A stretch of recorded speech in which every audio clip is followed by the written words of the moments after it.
Hey, I'm Mark Hunter, the Sales Hunter, and I want to talk about sales metrics that matter. Hey, here's the situation.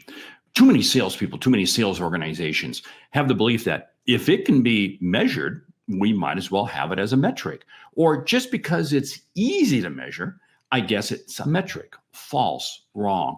I want to go through with you 10 sales metrics that, whether you're an individual producer or part of an organization, I want you to look at. Now, as I go through these 10, it's not that all 10 have to be baked in. In fact, no. I think it's only really 3 or 4 key metrics that you want to have. Those are your major metrics. And there are minor metrics that you dive into as an exception. Let's go through the 10 right now. Number 1, the number of conversations with prospects or customers. Now, this excludes customer service type calls. That's off the table. This is number of conversations, actual conversations, whether it be on Teams, Zoom, in person, whatever it might be, with prospects or customers.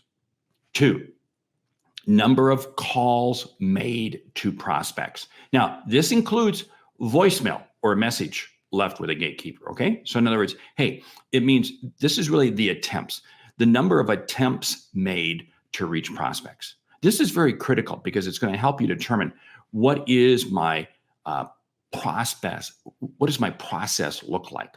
Is it too email focused? Is it too inbound focused? And I want to be looking at, hey, how am I making calls outbound? Number 3, number of prospecting emails. This is key, and separate this from marketing. This is not marketing emails.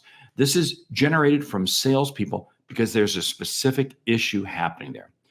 Number 4, the number of conversations it takes to close a sale once the lead is qualified. Okay, so the lead is qualified. You know this is a qualified person.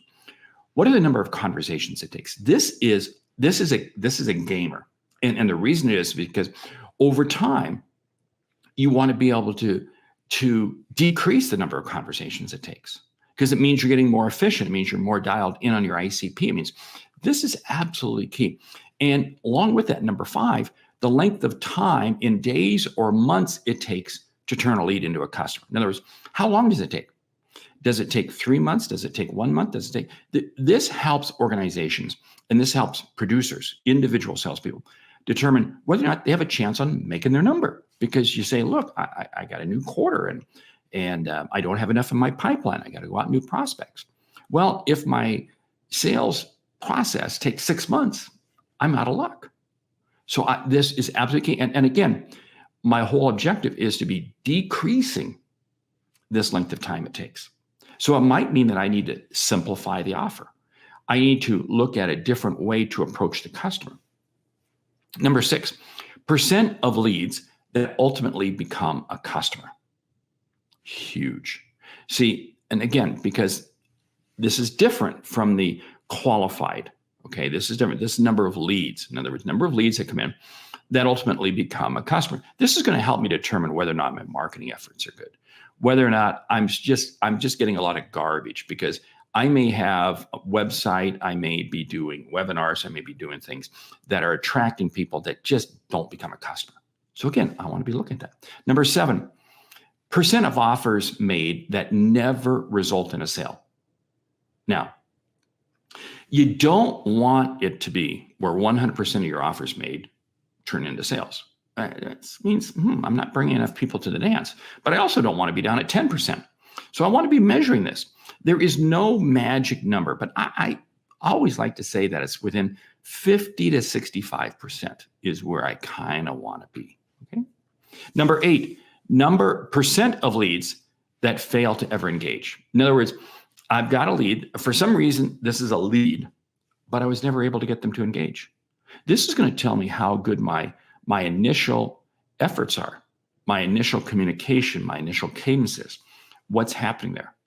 And again, this may be a direct line back to, you know what? I'm going after the wrong leads. I don't have the right leads. Yeah.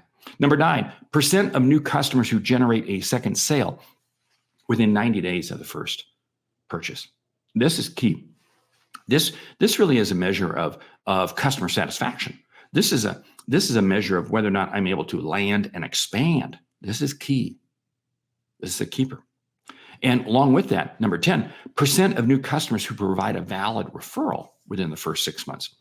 This says that I've got a raving customer. This says that I've done a great job of selling and setting the right expectations and delivering on them.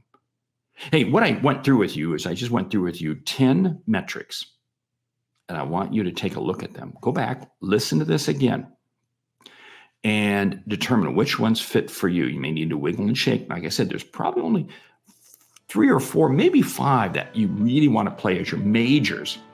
And then there's a couple minors that you drill down to only by exception. Hey, I'm Mark Hunter, the Sales Hunter. I provide a new video like this every week. Why? Because I want to help you see and achieve what you didn't think was possible. Hey, do me a favor, check out the Sales Hunter podcast and check out Sales Logic podcast. I do 2 podcasts, very distinctly different, but they're designed to help you sell more effectively. I'm Mark Hunter, the Sales Hunter. Great selling.